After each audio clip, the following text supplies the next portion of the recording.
اس میں یہ ہوتا ہے کہ ناک کے اندر جھلی پیدا ہو جاتی ہے، یا یوں سمجھ لیں کہ ناک کے اندر ایک غدود بڑھ جاتی ہے جو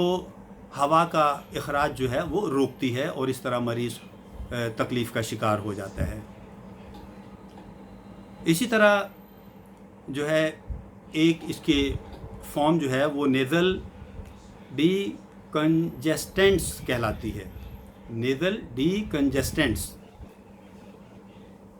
اس میں ہمیں پھر کیا ہوتا ہے کہ پیشنٹ کے لیے جو سپرے یوز کرنا پڑتا ہے تاکہ وہ مریض کی سانس کے عمل کو بحال رکھے، ہوا کا اخراج مناسب حد تک ہو اور مریض کو جو ہے وہ آکسیجن مناسب مقدار میں ملتی رہے۔ اور یہ سپریز جو ہوتے ہیں یہ سائنس کی جو سوزش ہے اس کو کم کر کے مریض کو سانس لینے میں آسانی مہیا کرتے ہیں۔ لیکن ناظرین محترم، یہ جو سپریز ہوتے ہیں ان کا استعمال زیادہ سے زیادہ 3 دن تک کرنا چاہیے۔ اس سے زیادہ اگر کریں تو یہ نقصان دہ ثابت ہو سکتا ہے اور اس کے سائیڈ ایفیکٹس بھی ہو سکتے ہیں۔ باقی مریض کے لیے احتیاطیں جو ہیں وہ یہ ہیں کہ گرم ہوا میں اسے سانس لینی چاہیے، اس سے مرض میں کمی ہوتی ہے۔ البتہ اگر درج ذیل علامات ہوں جو میں ابھی بیان کرتا ہوں آپ کے سامنے، تو پھر آپ کو ڈاکٹر سے رابطہ کرنا چاہیے۔ مثال کے طور پر بخار، سر درد اور نظر میں اگر کچھ مسئلہ ہو، پیشنٹ کو ڈبل ویژن ہو جاتا ہے، دوہرا نظر آتا ہے، آنکھوں میں سوزش ہو جائے، گردن میں اکڑن پیدا ہو جائے، یا گلے کا شدید درد ہو، یا بلغم کا اخراج ہو، خاص طور پر زرد یا سبز رنگ کی بلغم، تو اس صورت میں ڈاکٹر سے رابطہ کرنا چاہیے۔ اور کرونک سائنسائٹس جو ہے اس میں تو خدا نخواستہ سرجری تک کی بھی نوبت آ سکتی ہے، اور کبھی کبھی یہ مرض پیچیدہ ہو کر آنکھوں سے ہوتا ہوا کان تک اور پھر کان سے ہوتا ہوا دماغ تک اس کا اثر جا پہنچتا ہے۔ تو سائنسائٹس کے مریض کو ناظرین تمباکو نوشی سے پرہیز کرنا چاہیے، خشک ماحول سے بچنا چاہیے، اور اس کے علاوہ جو ہے اگر ضرورت پیش آئے تو ہیومیڈیفائر اس کو یوز کرنا چاہیے۔ زیادہ سے زیادہ فلوئڈز جو ہیں وہ اس کو پینے چاہیے، اور کرونک الرجی اگر اس کو ہے تو اسے کرونک الرجی کا علاج بر وقت کروانا چاہیے۔ تو ناظرین یہ مرض جو ہے یہ کبھی کبھی وبا کے طور پہ بھی پھیلتا ہے، بخار کی علامت آ جاتی ہے، چھینکیں آتی ہیں مریض کو، ناک بھی اس کا بہتا ہے، کھانسی بھی ہو جاتی ہے، سر درد، طبیعت میں بوجھل پن، اور ایسا مریض جو ہے وہ پھر کھانے پینے کی طرف رغبت نہیں رکھتا، تمام جسم میں درد بھی ہوتا ہے، آنکھیں سرخ ہو جاتی ہیں، روشنی سے اس کو الرجی ہو جاتی ہے، اور خدا نخواستہ اگر اس مرض کو پر جلد قابو نہ پایا جائے تو یہ نمونیا کی شکل اختیار کر سکتا ہے۔ ناظرین اب اس سلسلہ میں چند دوائیں جن کا تعلق ہومیوپیتھک طریقہ علاج سے ہے وہ بیان کرنا چاہوں گا۔ ہومیوپیتھی میں ڈاکٹر شوسلر نے ایک طریقہ علاج ایجاد کیا تھا، یعنی نمکیات کے ذریعے، جس میں انہوں نے 12 نمکیات جو ہیں وہ ان کی مدد سے مریض کا علاج کرنے کا طریقہ ایجاد کیا تھا۔ تو اس سلسلہ میں یہ ہے کہ اگر مریض کا سر درد ہوتا ہو اور اس کو جو ہے وہ بلغم کا اخراج زیادہ ہو، اور اس کے جسم میں تیزابیت پائی جائے، اور نیند اسے بہت آتی ہو، زبان اس کی سیاہی مائل ہو اور اس پر لیسدار میل جمی ہوئی ہو، مریض کو پیشاب کم آئے اور بخار بھی ہو،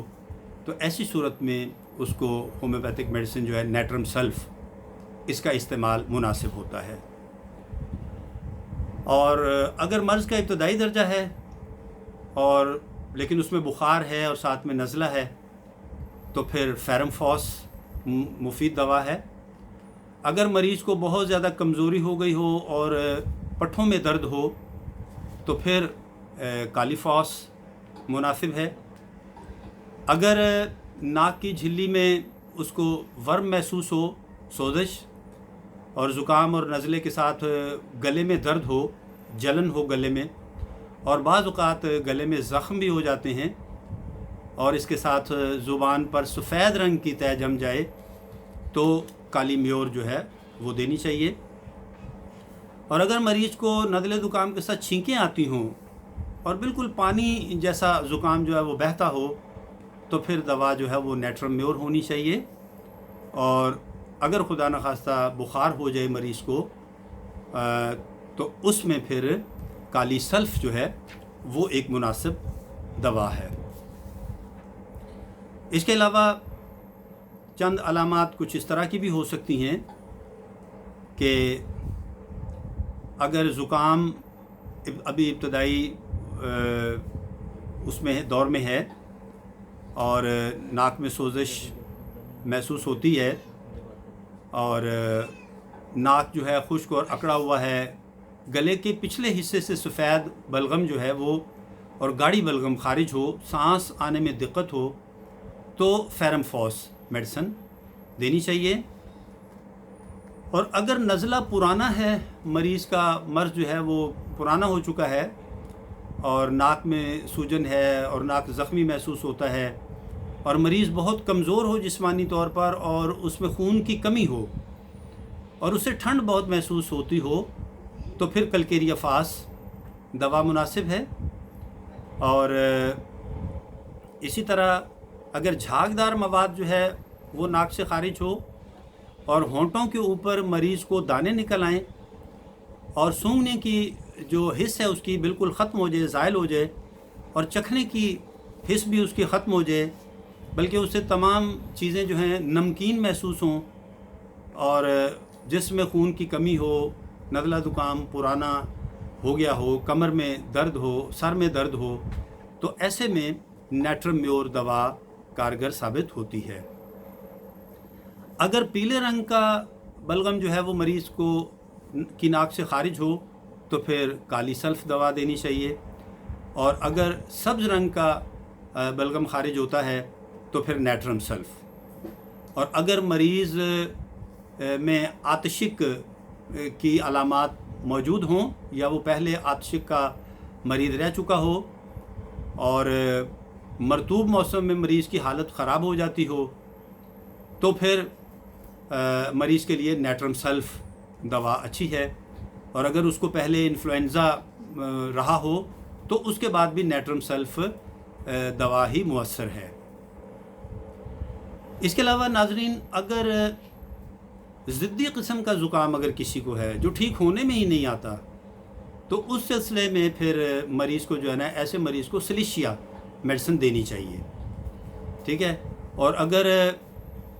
مریض آرام کرے پھر بھی اس کو افاقہ نہ ہو، ناک سے بدبودار مواد جو ہے وہ خارج ہو، ناک کے اندر جلن بھی ہو اور خشکی بھی ہو، اور ناک کے کنارے سخت ہو گئے ہوں، اور یوں بلکہ اس کو محسوس ہو، یوں لگے جیسے ناک کے اندر کسی نے کوئی چیز ٹھونک دی ہے، اس طرح سے اس کو تکلیف محسوس ہو، تو بھی سلیشیا دوا جو ہے یہی کارگر ہے۔ اس کے علاوہ اگر گاڑھی زردی مائل خون ملی بلغم خارج ہو مریض کو، تو پھر کلکیریا سلف جو ہے یہ دوا اچھی ہے۔ نزلہ اگر کبھی خشک ہو جائے اور کبھی تر ہو جائے، ناک سے رطوبت کافی مقدار میں خارج ہو اور سونگھنے کی حس مریض کی اگر ختم ہو گئی ہے یا متاثر ہو گئی ہے، تو میگنیشیا فاس میڈیسن جو ہے وہ بہت اچھی ہے۔ ان دواؤں کے ساتھ ساتھ ناظرین محترم، اگر سردی لگنے سے کسی کو یہ علامات پیدا ہو گئی ہوں سائنوسائٹس کی، تو پھر کیمفر دوا جو ہے یہ بھی بڑی ہی مؤثر دوا ہے۔ اور اگر کھانسی کے ساتھ مریض کو یہ علامات ہوں، یعنی کھانسی بھی ہے اور ساتھ میں یہ اس کو سائنوسائٹس بھی ہے، تو پھر اوسیمم میڈیسن جو ہے یہ بہت ہی مناسب ہے۔